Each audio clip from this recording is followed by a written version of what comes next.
Thank you, Madam Speaker. I rise to honor the lives of those lost due to senseless violence in my district. Leon Wayne, age 26, gun violence. Shavar Williams, age 28, gun violence. Corey Lowe, age 31, stabbing victim. Richard Black, age 39, gun violence. Joseph Ramirez, age 43, gun violence. Ray Harding, age 55, gun violence. Aaliyah Waders, gun violence. Marilyn Cotto Montañez, age 18, gun violence. Guy Van Loo, Jr., age 18, gun violence. Jeremy Logan, age 32, gun violence. Amari Ellis, age 18, gun violence. Warren Klahar, age 35, gun violence. Olivia Green, age 15, fentanyl overdose.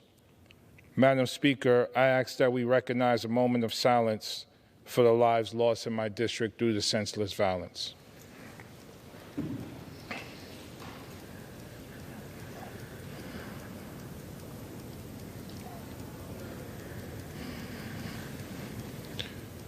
Thank you, Madam Speaker.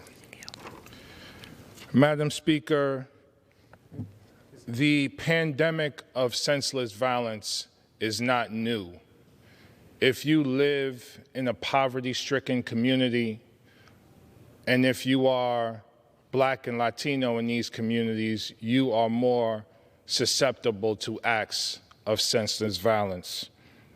When I was in high school, trying to just be a good student and play on the football team, I ended up caught up in a situation where I was almost shot and killed. A few months later, at a party with some friends, just trying to go out and have a good time, I ended up in a situation where I was almost shot and killed. If it weren't for sheer luck, I would not be standing here as a member of Congress today.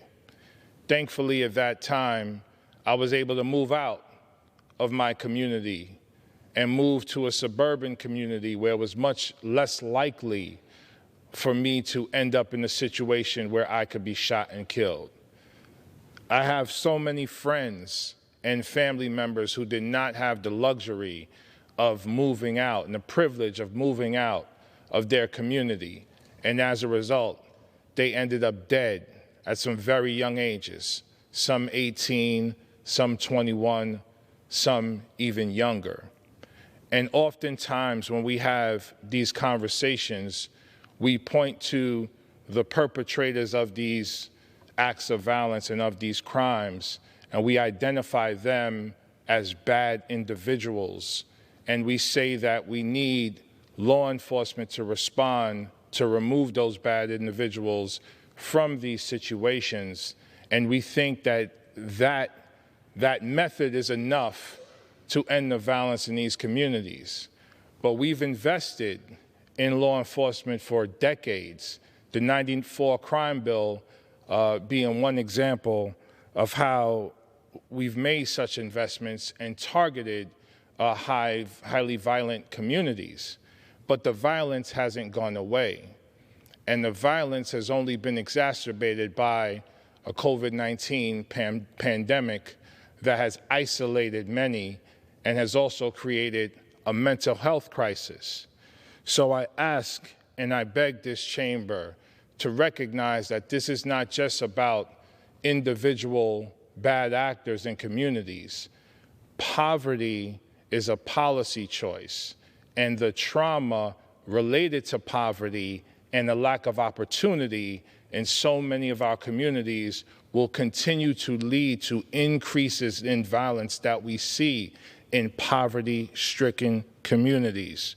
We have to invest in education, healthcare, jobs, housing, mentorship, and so many other programs that could literally save the lives of our children, before they ever decide to pick up a gun. And lastly, and very quickly, we passed H.R. 8, common sense gun reform legislation, in the House this year, and the Senate still has not acted on that legislation. And 70% of the incidents of gun violence that take place in New York are done with guns that come from outside of New York. So we have to move this gun legislation in the Senate. Thank you so much.